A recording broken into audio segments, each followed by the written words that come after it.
Sveiki, čia Lietuva gali. Pasakojame įkvepiančias verslo sėkmės istorijas ir suteikiame informacijos, ką reikia daryti, norint kurti savo verslą. Šį kartą istorija apie jaunatvišką maksimalizmą, kuris net mokyklinius sąsiuvinius pavertė sėkmingų verslų. Aš susipažinau su vienu estu, kuris šitą verslą buvo jau pradėjęs Estijoje. Susitikome Vilniuje, pabendravome vieną dieną ir kaip ir sukirtom rankomis daryti verslą Lietuvoje kartu. Ir kadangi verslas sekėsi, nusprendėm irgi kartu plėsti kitas šalis ir taip gavosi, kad šiuo metu dirbam 5 rinkose skirtingose. Suomija, Baltijos šalis ir Lenkija. Mes norėjom pažiūrėti, kaip sakant, į sąsiuvinį ir visą kanceliarijos rinką kitų kampų. Tokių išskirtinių, įdomesnių, inovatyvių.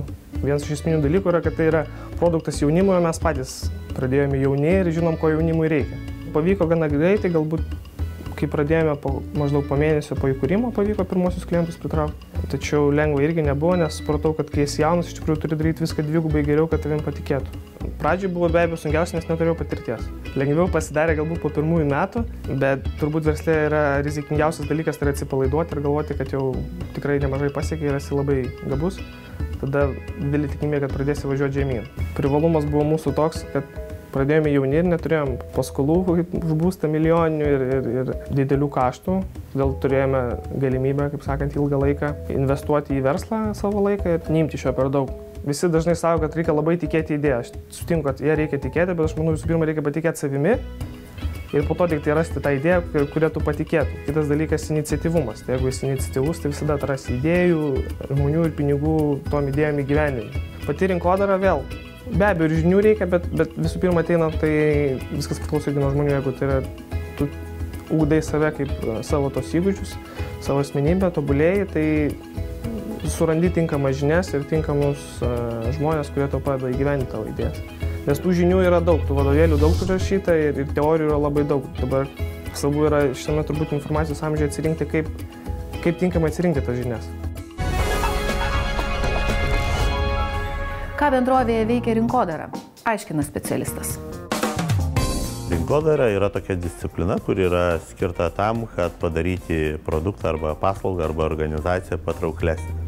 Iš principo jinai skiriasi nuo pardavimų disciplinos tuo, kad pardavimų tikslas yra parduoti, o rinkodaros tikslas yra parduoti, tačiau taip, kad pirkėjas norėtų pirkti pats ir liktų galų gale patenkintas.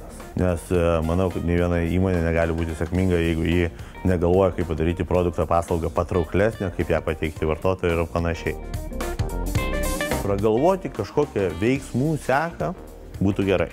Tam, kad mes žinotume, ką mes darysime ir kad tai nebūtų daroma pripuolamai ir kad tenai būtų kažkokia tai veiksmų tęstinumas, tai būtų gerai. Bet tai tiek ir tos strategijos. Aš manau, kad labai svarbu yra skirti daug dėmesio pačiai paslaugai ir produktui. Todėl, kad jeigu turėsi gerą paslaugą ir produktą, tokį, kokį jo žmonės norės, tau reikės mažiau kosmetinio to serviso ir tai savaime lengviau parsiduos. Ypatingai mažiems verslams yra labai svarbu sukurti kažkokį produktą ar paslaugą, kuris iš savęs skleistų entuziazmą.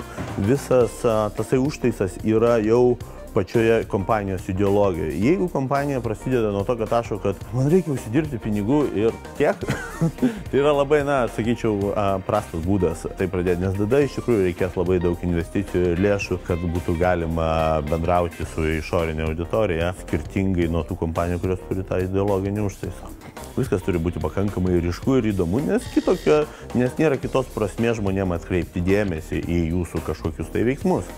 O kalbant apie nuobodžius produktus, iš tikrųjų, manau, kad nėra nuobodžių produktų, yra nuobodūs žmonės, kurie mato nuobodžiai produktus. Deja, taip yra, bet rinkodaros filosofija skiriasi nuo pardavimų filosofijos tai, kad pardavimų vienintelis būdas svarbiausia yra parduoti. Tu gali iš principo sugrūsti tą daiktą ir ačiū Dievui, viso gero uždarai į duris ir į kojas. O rinkodaros priėjimas tai, kad tu padarai per tai, kad žmogus nusiperka per savo norą, lieka patenkintas ir tada jisai sugrįžta ir panašiai. Tai eini per žmogaus pasitenkinimą.